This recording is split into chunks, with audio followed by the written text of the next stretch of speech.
há dúvida que alimentação e saúde estão intimamente ligadas. Mas será que você já parou para pensar como e em que condições foi produzido o seu último jantar?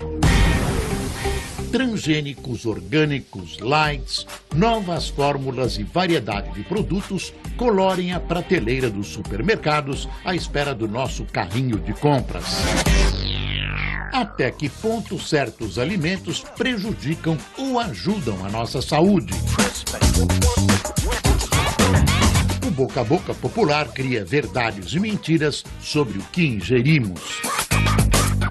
Em outros tempos, comer ovos, azeite, tomar café e tantos produtos que eram vilões, agora temperam o menu da boa refeição. Os mitos sobre a nutrição de nossas aves e carnes bovina e suína geram discussões intermináveis. Dúvidas que serão esclarecidas pelo zootecnista e professor da Universidade Federal de Lavras, Antônio Gilberto Bertechini. Ele é o nosso convidado do Canal Livre.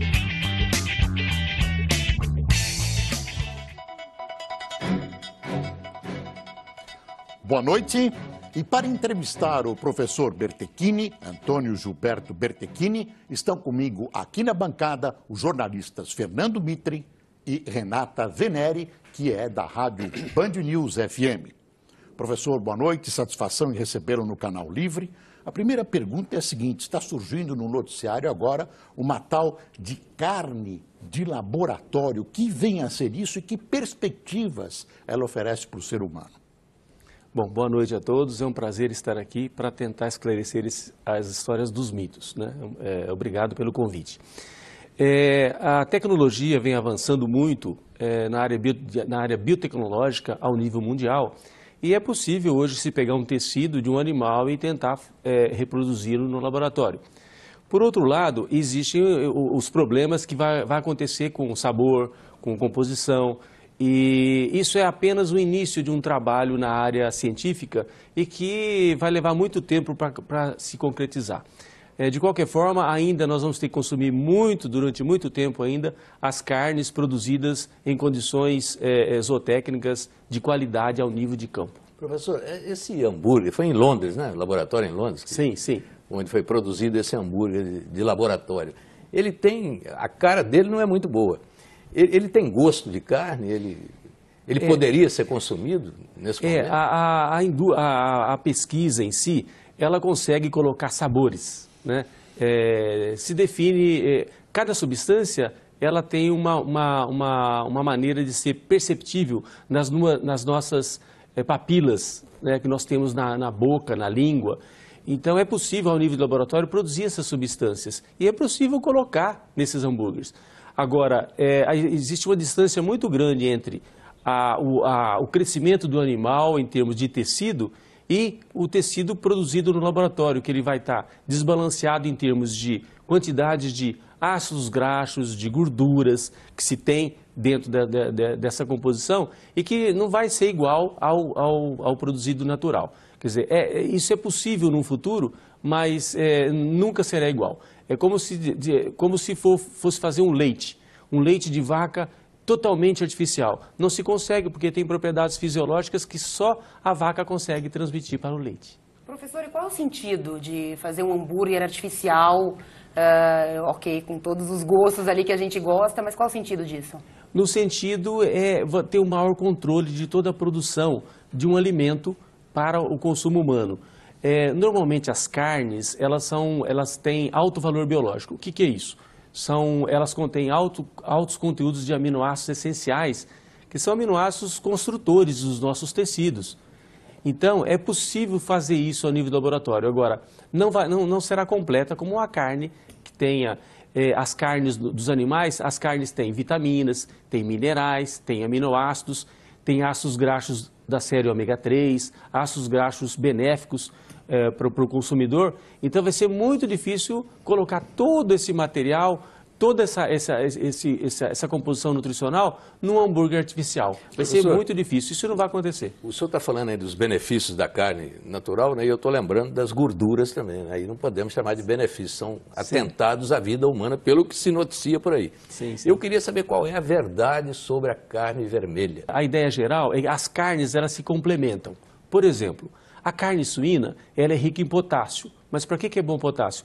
É para manutenção da pressão das pessoas hipertensas. A carne suína há 10 anos era considerada quase uma Sim. carne criminosa. Hoje Então, já está... A carne suína é uma carne de alta digestibilidade, de alto valor biológico, de baixíssimos teores. Inclusive os teores de colesterol são iguais nas carnes, não mudam. Fala assim, a carne suína tem mais ou menos? Não, é igualzinha do frango, é igual do boi. Mas é igualzinha a do coelho dizem que tem menos. A do coelho é porque ele tem um metabolismo hepático um pouco diferente dos outros animais. Então ele produz menos colesterol do que todos. Aliás, a história que está em volta do colesterol, ela começou com o coelho. Experimentos injetando colesterol no sangue dos coelhos e mantinha níveis altos. É porque ele não consegue abaixar os níveis. Um único animal. Mas, na verdade, isso é tudo para todos os outros animais, a não ser o coelho, não tem nada a ver. O colesterol é produzido no fígado dos animais e a quantidade que é produzida é por causa da demanda orgânica. Agora, as gorduras de uma maneira geral, elas são extremamente importantes para nós. Vamos aos fatos. Se você consumir alimentos sem gordura o tempo todo, você não vai ter absorção, por exemplo, de vitaminas lipossolúveis. Vitamina A, vitamina D, vitamina E e vitamina K. Vitamina A, que dá resistência às doenças e que faz a nossa formação óssea. Vitamina D, que ajuda a absorver o cálcio lá no intestino para ter ossos fortes. Vitamina E é que mantém a nossa integridade das membranas. Está nas gorduras. Isso, as gorduras ajudam a absorver. Então nós precisamos consumir uma Estou falando de quantidade. gorduras animais. As gorduras animais, Sim, elas precisa ajudam. ver qual é o limite E elas gorduras. conseguem trazer consigo esses elementos. Então, a gordura animal ela é benéfica para a saúde. Agora, em excesso, você fala assim, em excesso, se você tomar água em excesso, você morre afogado. Água, entendeu? Então, não tem esse negócio de falar excesso, todo excesso faz mal. Então, excesso de qualquer coisa faz mal, né? Excesso de trabalho, excesso de qualquer coisa, de açúcar, tudo faz mal. Professor, Excesso. no boi e no frango, por exemplo, e no coelho, todas as partes são saudavelmente comestíveis pelo homem? Veja bem, os animais eles têm uma configuração anatômica e que faz distribuições de carnes mais duras e carnes mais tenras. Então você pega um chã de dentro, que é o colchão mole do bovino, comparado com o chã de fora, que é o colchão duro. Então, qual que é a diferença entre eles? A diferença é a textura. Isso a gente mede no laboratório, nós chamamos de cisalhamento. É a quantidade que você consegue enfiar uma faca lá, a pressão que você vai dar para enfiar a faca naquela E os carne. miúdos? Estou falando dos miúdos. Agora, os miúdos em si... Mas tem diferença entre Tem diferenças, tem muitas diferenças em composição. Por Mas exemplo, essa carne aí, o colchão mole e o colchão duro, Eles qual têm- que é a diferença? E A qual dif- que é pior? a diferença que eles têm é apenas de tipos de fibras. Uma fibra é para dar mais resistência para o animal, a outra fibra não. Por exemplo, o lombo é sempre mole, por quê? Não faz força, não tem exercício, não ajuda ao lado esquelético do animal andar, caminhar. Então é igual você vê um marombeiro aí, todo marombado, ele tenta fazer exercício, né? Marombando. Agora, se não faz exercício, fica flácida, o tecido fica flácido. Então, os animais também têm tecidos mais duros e tecidos mais moles. A composição deles em aminoácidos, em vitaminas, é mais ou menos semelhante. A única coisa que muda é a textura da fibra. São fibra mais longa, outra fibra mais curta. Uma tem mais calpaína, que é uma substância que dá a maciez da carne, né? Que ela tem até um elemento, que é o cálcio dentro, e que ela fica mais macia ou não. E os miúdos, professor? Agora, os miúdos em si, tem miúdos que tem muita quantidade de gordura nele, né? Que acumula muita gordura. Coração de frango é um veneno, né? O coração É o que de dizem. frango ele tem uma gordura periférica também, que ela tem bastante gordura. Então você tem que tomar cuidado em consumir em excesso. Agora, em quantidades normais, nós podemos consumir de toda a energia que a gente precisa, os 30% de gordura. Nós podemos consumir sem problema, diariamente. Agora, professor, o senhor começou falando que cada carne tem ali o seu ingrediente mais importante, né? Sim, sim. Embutido. O senhor falou potássio na carne de porco, B12, vitamina B12 na carne, né? Vermelha. Vermelha. Enfim, boi. E no peixe e no frango? E por que a gente deve, é por isso que a gente deve variar? Cada um tem um componente mais importante, é por isso que o nosso cardápio tem que ser recheado de todas elas ao longo da semana? Sim, essa que é a ideia, é uma ideia moderna. Você tem que pegar, assambarcar tudo o que você precisa. Uma carne só não fornece. Então você tem que comer um dia uma, outro dia outra, e você vai com isso pegando as suas deficiências e completando. Então você faz uma nutrição melhor. Então é moderno hoje você mudar o tipo de alimento todo dia. Você consegue mais nutrientes e a nutrição sua fica mais completa. A carne não interage de maneira não saudável com algum alimento? A interação que a carne poderia ter em alimentos em si, eu não tenho conhecimento, não tenho científico a respeito de interação da carne com outros alimentos no processo digestivo e de absorção. Nós temos carnes que têm um tempo maior de digestão, outras carnes que têm tempos menores de digestão. Por exemplo, carne de peixe, ela é digerida rapidamente, a carne suína mais rapidamente, a carne bovina é um pouco mais devagar devido ao tipo de fibra, mas a interação não existe essa interação eu não conheço uma interação. Mas, professor, com relação aos diversos tipos de carne, por exemplo, você falou peixe. O peixe é mais saudável do que a carne vermelha. Quanto a isso não há dúvida, ou há alguma dúvida? Eu não diria que existem diferenças, porque a carne vermelha ela tem os mesmos aminoácidos essenciais do que tem a carne de peixe. Mas e o colesterol?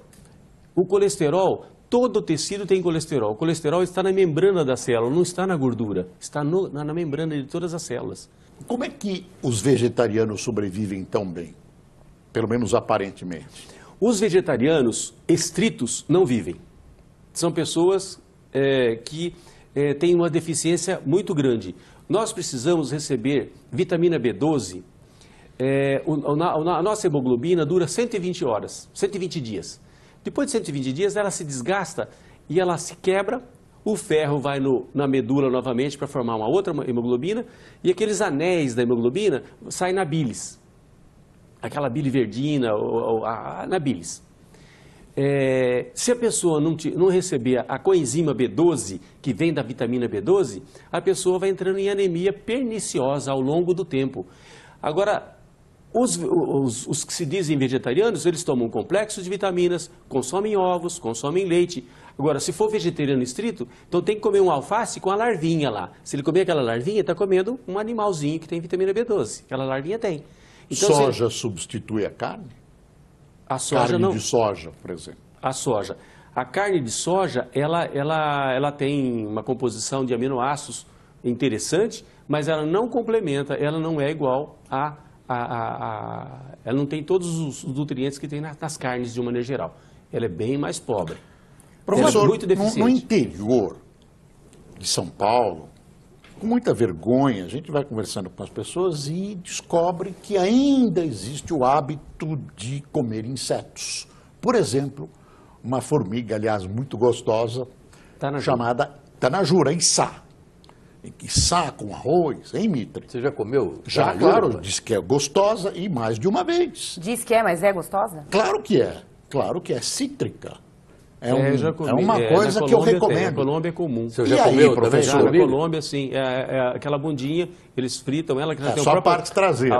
Já tem a gordura frita, aquilo tira gosto de cerveja, Mas de pinguim, isso foi alimento na cidade de São Paulo. Isso foi alimento e no interior as crianças saem, tudo. As pessoas não gostam de confessar porque isso é ruim? Inseto é ruim? Não, não é. Existe todo um conceito, né, contrário. É um preconceito. Existe um preconceito contra um monte de coisas.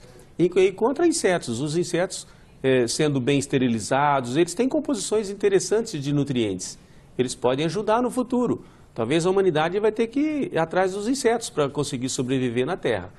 Porque eles são importantes. Agora, professor, voltando a falar da carne, existe aí informações bem divulgadas e algumas pesquisas, o senhor parece até que participou de uma, sim, sim. a respeito da carne vermelha e o câncer. Sim, Tem sim. uma relação direta aí. O câncer, na verdade, existe todo um conceito um pouco errado. Nós temos um jeito de se trabalhar com câncer totalmente fora dos padrões. A medicina em si, ela está preocupada no diagnóstico e no tratamento, mas não nas causas. Então, quais são as causas do incremento, por exemplo, de câncer de mama e de próstata? Eu tenho um projeto grande nessa área, a gente vem trabalhando já há uns 10 anos sobre isso. Se eu mostrar para vocês os resultados, é alarmante. E que são os tipos mais comuns de câncer, né? Sim. Mama E aí, mas quais as causas? Então eu tive a oportunidade de integrar uma equipe da Universidade de Helsinki, na Finlândia. A gente fez um trabalho super interessante que nós estamos começando a fazer no Brasil. O que está acontecendo com o Brasil? Então você vê, câncer de mama no Brasil, onde que tem? No Sudeste bastante, mas tem algumas regiões que tem muito pouco. Por exemplo, no sul do Pará, no estado do Pará tem muito pouco. Recife, não tem nada. E onde não tem câncer de mama e de próstata? Na Bolívia. Por que não tem? É porque justamente a Bolívia é o fornecedor do selênio que a gente usa nas nossas rações para atender as necessidades dos animais. Então nós temos a nossa selenemia é muito baixa. E eu já andei fazendo um levantamento no estado de Minas Gerais, é preocupante. Nós temos esse ano 55 mil novos casos só de câncer de próstata. Assim, está aumentando linear, assim, todo ano. 1 em cada 6, se viver 90 anos, já tem. Então, esse é um problema sério. Ou então, até menos. Nós temos um problema de alimentação. Alimentação. As maiores incidências significa que as pessoas têm menos selênio circulante. Eu já fiz os levantamentos do Brasil. Então, você vai no sul, o selênio circulante é muito baixo. Então, a gente tem que manter o nível de selenemia mais alto no sangue. Para isso, nós temos que enriquecer os alimentos. É um projeto que eu tenho de enriquecer a carne de frango. Eu consigo colocar 50 microgramas de selênio e metionina no peito do frango, que você vai comer um bife, atender a sua necessidade. Eu consigo colocar no lombo do suíno também, mais ou menos 35. Sim, mas isso é um plano, não Não, existe nada... não, isso é real. Isso é real. Quer dizer, no bicho vivo, o senhor dá da alimentação. alimentação. Mas já tem isso Já, no mas mercado? a indústria não capitaneou. Por quê? Porque a forma de selênio que tem que usar é um selênio muito caro, que custa muito mais caro do que se ele fosse na forma inorgânica. É uma forma orgânica de selênio que a gente tem que pôr. Sei. Agora, a carne branca, ela dura menos, né, do que a carne vermelha. Ela dura, precisa de mais conservantes. Ela dura menos porque ela se oxida mais fácil. Pois é, então esses conservantes não carregam ali um pouco o Aí peso os conservantes, uma das causas de câncer de mama e câncer de colo retal, por exemplo, é as nitrosaminas. O que é a nitrosamina? São as carnes se degradando junto com o nitrito que se coloca para conservar, para ficar com aquela cor bonita. E como é que a gente sabe que a carne está se degradando? Compra um frango no supermercado e põe na geladeira. Nós temos Uma testes, validade, né? a gente tem teste rápido. Tem a validade. A validade pode se levar a sério. A validade, sim, a validade, se ele estiver resfriado, né? O Ministério da Agricultura tem uma preocupação muito grande nesse sentido. E tem multado frigoríficos que não mantêm refrigeração e que não mantêm a qualidade. É muito importante ver a qualidade na hora que você vai comprar. Ele tem que estar armazenado de forma correta, a embalagem de forma correta, não pode estar aberta. E ela tem que estar na coloração correta também, porque a oxidação da carne muda a coloração dela. E no Brasil a fiscalização é competente? A fiscalização é muito boa, ela é muito boa no Brasil. E as equipes, inclusive da Anvisa, né, eles têm um trabalho muito interessante, muito rígido em cima disso. Só que existe a necessidade de toda a população conhecer as coisas também, né? A dona de casa separar um alimento que está estragado de um que não está estragado. Então há necessidade também de educação, nós precisamos de educação alimentar. O Brasil precisa de educação alimentar. A gente está aqui conversando, eu fico imaginando o telespectador que já ouviu falar, tudo que a gente ouviu falar também, né, de médicos, de pessoas muito bem informadas e tal, que trabalham com isso, lidam com isso, em relação à alimentação e doença. E aí a gente fica aqui pensando o que perguntar para esclarecer, né, porque o que a gente está aqui fazendo é justamente tentar esclarecer. Eu queria voltar à questão do suíno, né, do porquinho. O porquinho lá atrás, a gente lembra do porco lá chafurdado na lavagem e tal, ele era um porco sedentário. E hoje o que mudou, o que nos faz crer que a gente possa vir a comer a carne do porco, é que ele é mais ativo, ele é um porco que come outras coisas, come uma ração mais saudável e ele está em atividade, ele fica lá soltinho, saltitando. O que mudou? Por que agora eu posso comer porco e até outro dia eu não podia? Na verdade, são mitos também. No passado, os animais eram muito gordos, eles tinham gordura. O suíno era usado para tirar a banha para fritar as coisas, para fazer o arroz, para fritar o ovo, para fritar a carne. Então, tirava a banha. Hoje, a gente tem os óleos vegetais que fazem esse papel.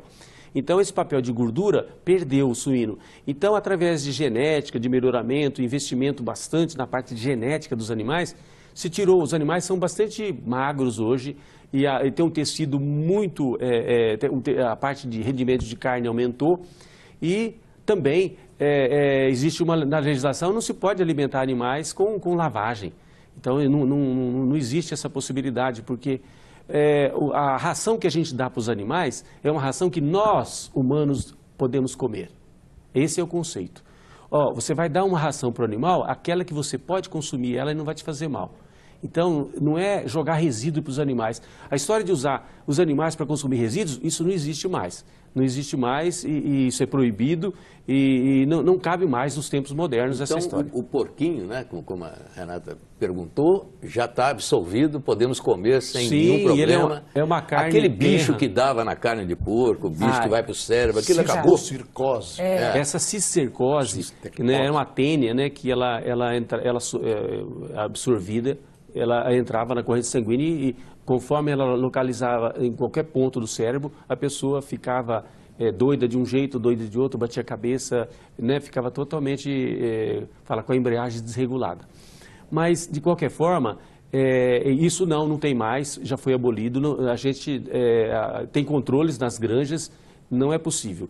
E também, a carne suína ela tem que ser frita ou cozida. Ela não pode ser não é consumida como a gente come um carpaccio cru, né? Então a gente come a carne cozida, que aí também reduz os riscos. Professor, mas as nossas criações são altamente tecnificadas, já foi abolida, não existe mais cistercose no Brasil, graças a Deus. O peixe cru, o sashimi, eventualmente pode transmitir algum bichinho e tal.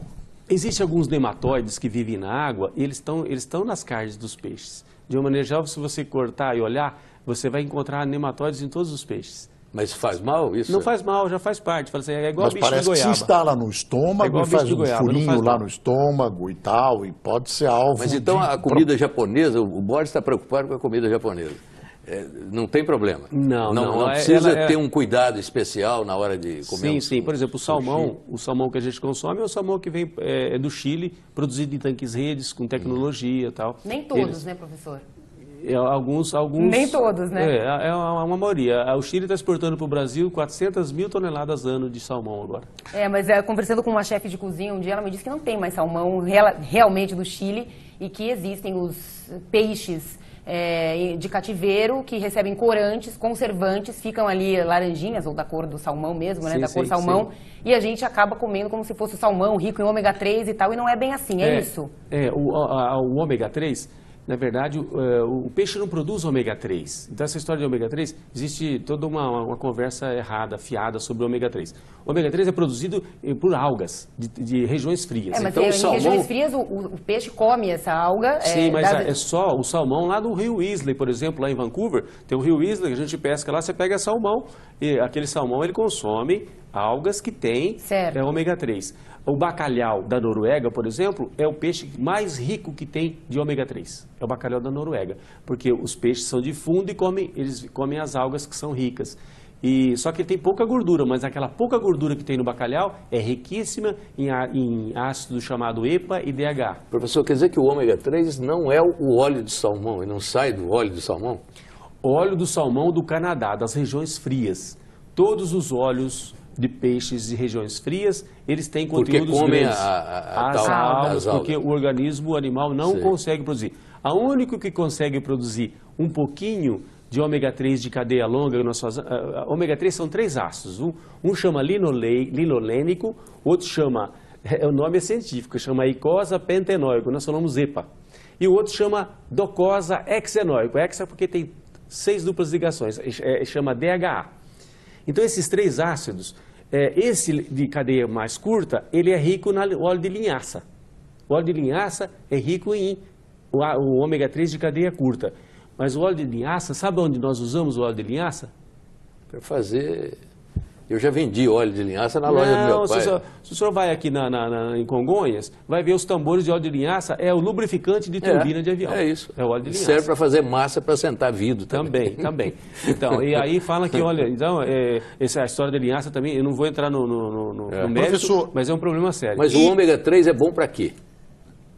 Para o produtor. O que o ômega 3 é bom? produtor. O ômega 3, nós temos os nossos petroleiros do sangue, que são as chamadas lipoproteínas que transportam. Nós temos LDL, HDL, VLDL, esses exames que todos vocês já viram nos exames de vocês. O HDL é o colesterol bom, o LDL é o colesterol ruim. Sim, aí é igual você falar assim, um padre durante o dia ele reza a missa, à noite ele é assassino. Isso. Então o colesterol é sempre bom. O colesterol não existe colesterol ruim e bom. Na verdade, se tem mais LDL ou menos LDL, é porque é o seu hábito alimentar. Então, se você vive comendo muita gordura saturada, então você vai ter mais LDL, porque transporta a gordura saturada. Certo. Tá? E você consome mais gordura insaturada, precisa de um HDL.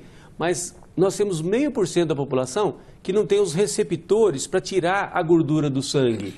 Então, falando assim que o LDL e HDL, cada pessoa é diferente, é fisiologicamente diferente. Então, o meu nível, 220 miligramas, é super normal. O seu pode ser 160 normal. Né? 180. Então, quando a pode gente ser tem aquela 180. taxa, né, no laboratório, aquele limite... Aquilo lá é uma média, assim, que não é uma média da população. Porque se você fizer o seu exame em julho, que os dias são curtos, e fizer dia 23 ou em dezembro, que os dias são longos, quando você fazer o dia longo, dá 30% a mais do que o dia curto. Quer dizer, não então, tem falta alimento, período afeta. Não existe alimento que produz o LDL, o mau colesterol? O mais importante é os ácidos graxos ômega 3 que ajudam a formar essas lipoproteínas para transportar. Então, o ômega 3 aumenta o HDL. Aumenta o HDL, melhora o seu transporte de gordura no sangue. Mas ele não está no salmão que a gente come. Então, onde a gente está na alga que o salmão come. Mas só no Canadá.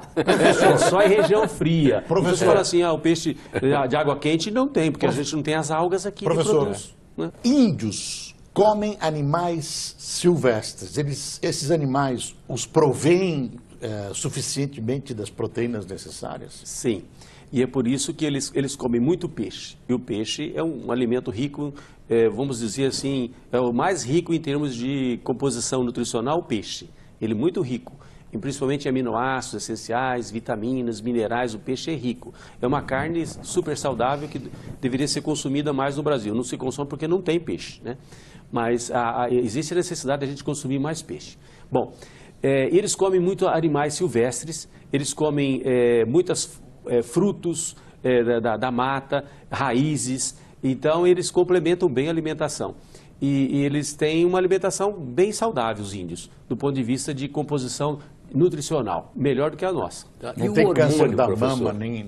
Não tem porque eles consomem frutas que são ricas em selênio e metionina, as frutas que eles consomem. Bom, então acho que o Boris vai chamar o break. Depois eu queria que o senhor falasse sobre o hormônio na carne. Tá, hormônio. Se é um mito também ou se é outro perigo que está aí, nos espreitando. Fica essa pergunta do Mitre no ar. Nós vamos fazer um intervalo. Voltamos já com o Canal Livre aqui na Band.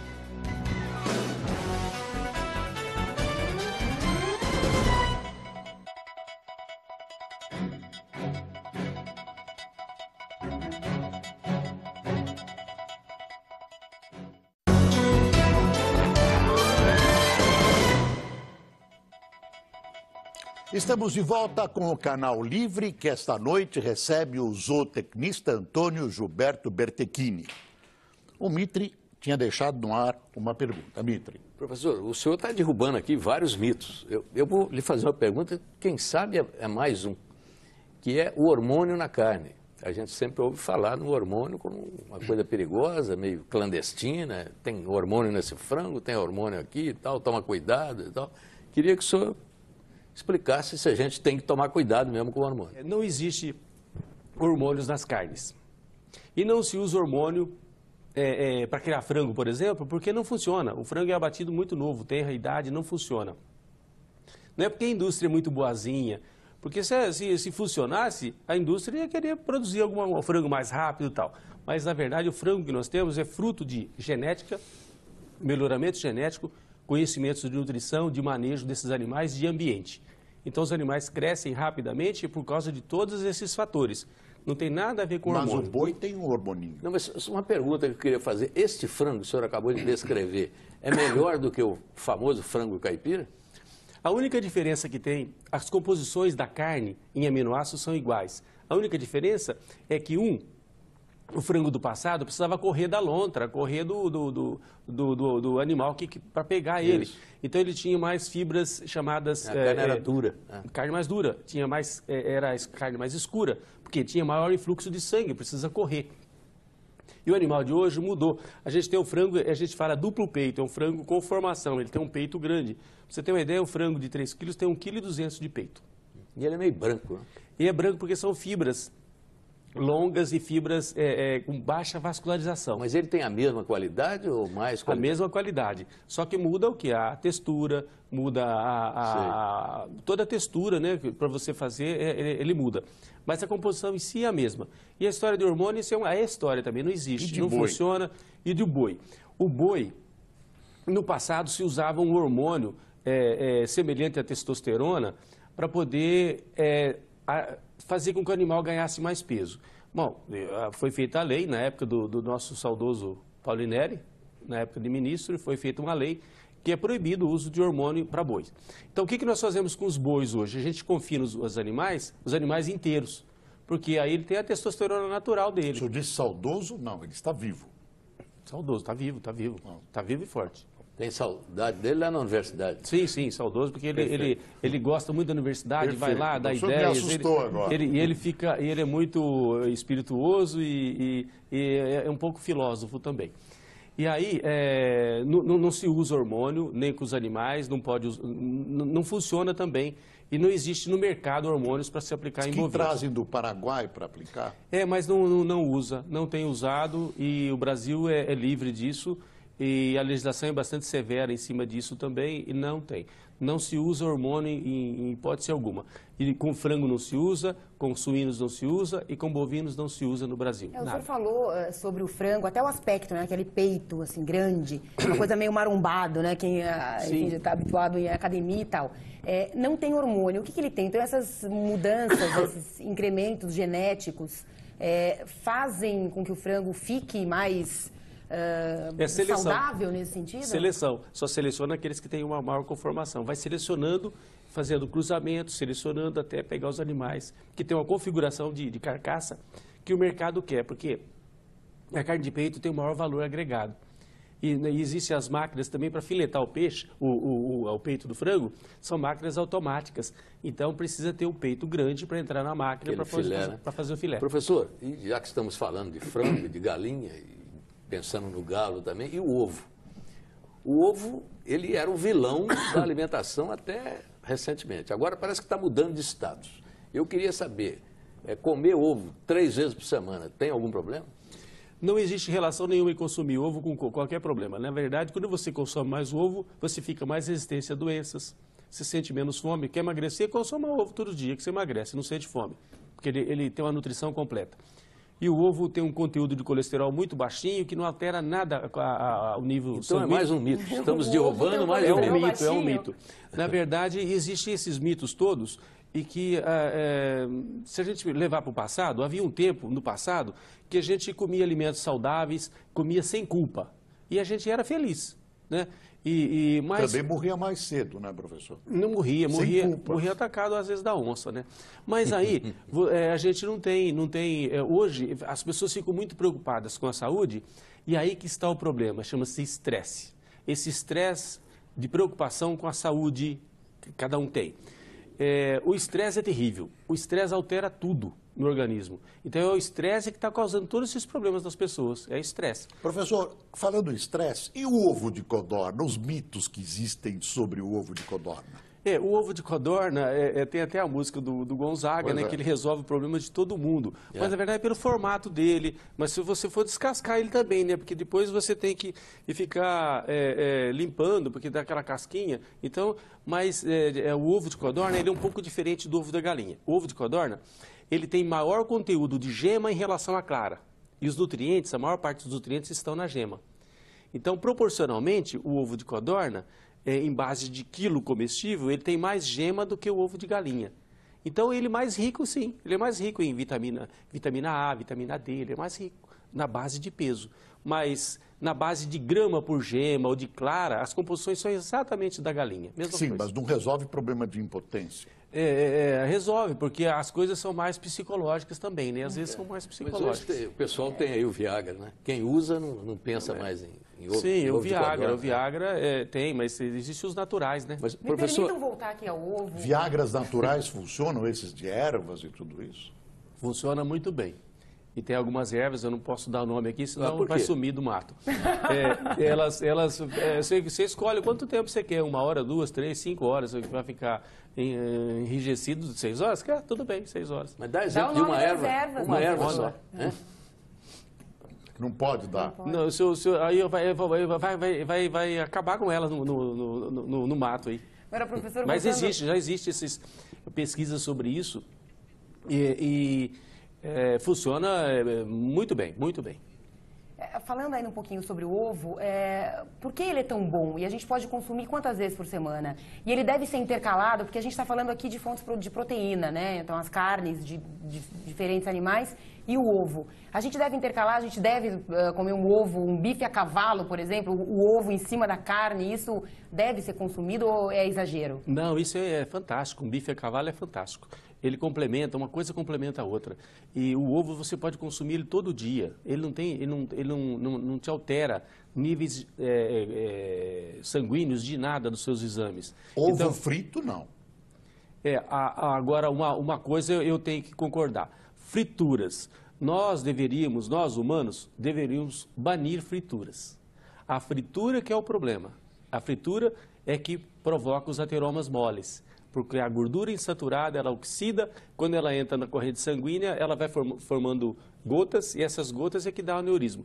Nas cozinhas, não fica grudando assim a cozinha quando você está com fritura? Aquilo fica grudado nas paredes também, das artérias. É aquilo lá que fica grudado. E mesmo que use óleo, por exemplo, de oliva para fazer o... Mesmo os assim, óleos são insaturados, eles se oxidam. O único óleo que não se oxida para usar a fritura é a gordura de suíno.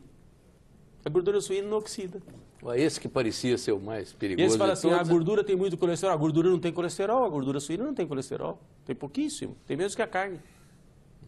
Então existe um conceito meio truncado. Meio Agora, errado. professor, e essa moda do fast food? Quer dizer, os meninos que na cantina da escola, no sábado... Esse é o maior nos desregramento alimentar que a gente vê. As pessoas consomem muita gordura, muita fritura, e às vezes consome muito carboidratos, toma sucos, né, refrigerantes com muito açúcar. Esse que é o grande problema. Aliás, o problema da humanidade chama-se açúcar.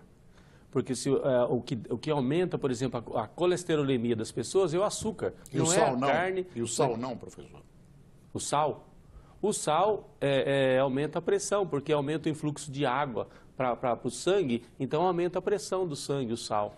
E o sal também é conservante, né? É usado O sal é muito conservante. sal. E aí então, é o perigo. E lá, quando eles estão consumindo aquilo, é puro sal, muito sal, e tem que beber refrigerante. Então, é totalmente desregrado. Essa alimentação é completamente danosa para a saúde. Nós vamos ter jovens no futuro próximo, aí, todos obesos e com problemas cardíacos, com problemas de ateromas. Isso a gente vai ter. Isso está escrito já. É o que está acontecendo nos Estados Unidos. O Brasil também já está nessa fase. Eu vou pedir licença, nós vamos para mais um intervalo e voltamos já já com o Canal Livre.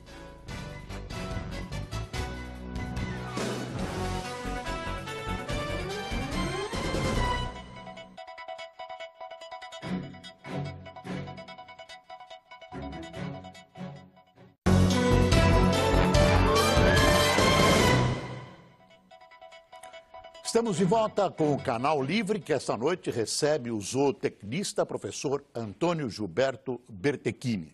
Professor, óleo de soja sem colesterol é bom.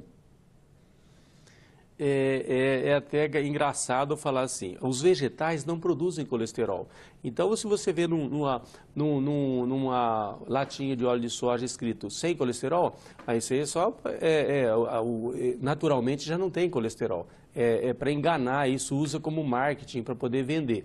Então, os óleos vegetais não contêm colesterol. O colesterol, ele é produzido exclusivamente no fígado dos animais.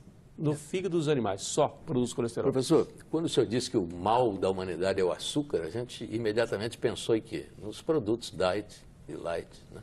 Sim. Então eu pergunto, um sorvete diet, ele é perfeito? Ele é a indicação adequada? Para quem consome muito, a história de light, diet, existe um nível. Para ser diet, ele tem que ter mais de 25% a menos de 25% do normal.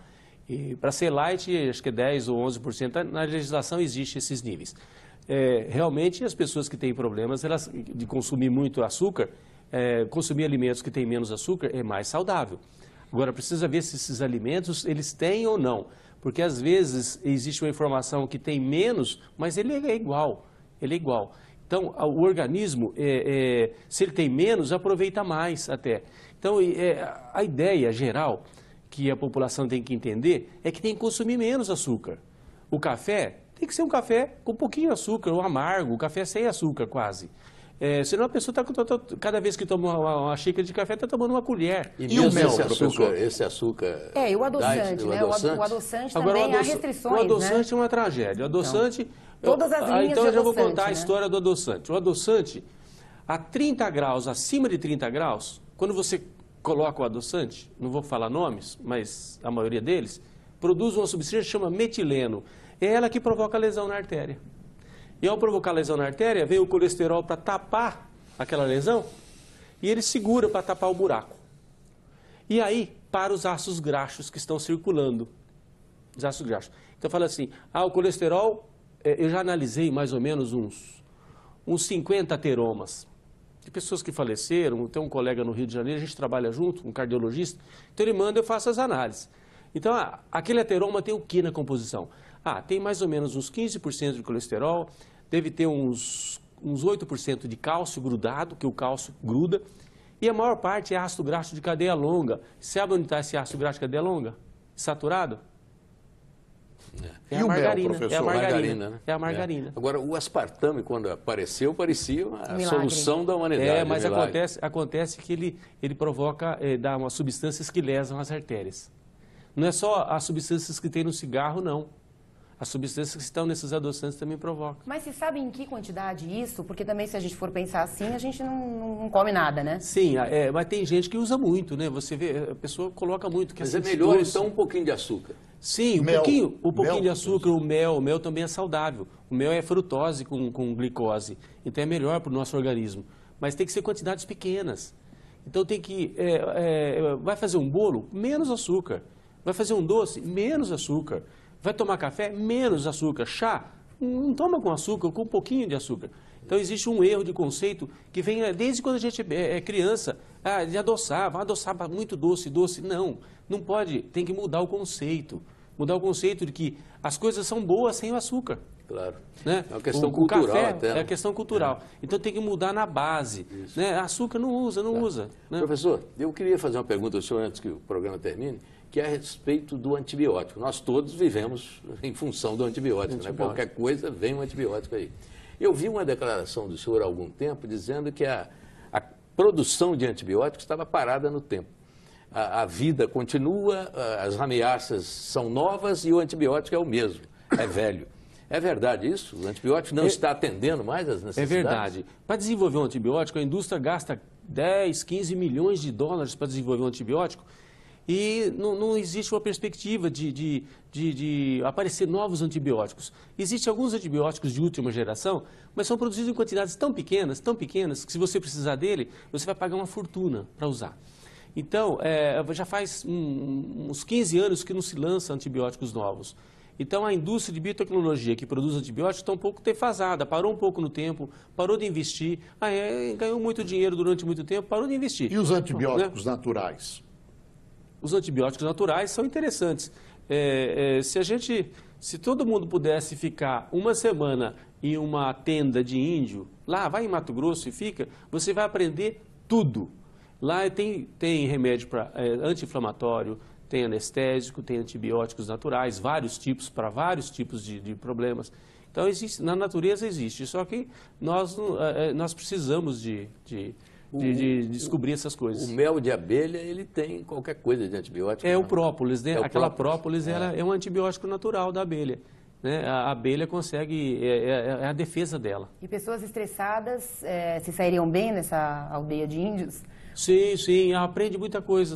Eles não falam muita coisa, né? Mas você obteria consegue... um resultado? Sim, muito interessante, muito interessante. Eu acho que nós temos que aprender. A gente tem que voltar à base, lá, voltar um pouco. A gente está muito avançado, mas não avançou muito não, ficou muita coisa para trás. Professor, o Canal Livre está terminando e o senhor tem 1 minuto para suas considerações finais. Bom, eu acredito que eu trouxe alguma coisa esclarecedora nessas áreas de mitos, mas sempre vai existir mitos. Mas é preciso que as pessoas tenham uma certa consciência de que a qualidade de vida é viver bem, respirar bem, fazer exercício. Os exercícios são extremamente importantes para o organismo nosso. E não é só o consumo, é o exercício, caminhar, dormir muito bem, beber água boa, de boa qualidade e controlar um pouco as nossas emoções, porque as emoções também atrapalham. Então, se juntar tudo isso, a gente volta ao básico, que é melhorar a nossa qualidade de vida. Né? Não é só com os alimentos, mas com o estilo de vida. E reduzir os estresses ao mínimo possível, que esse é o pior deles.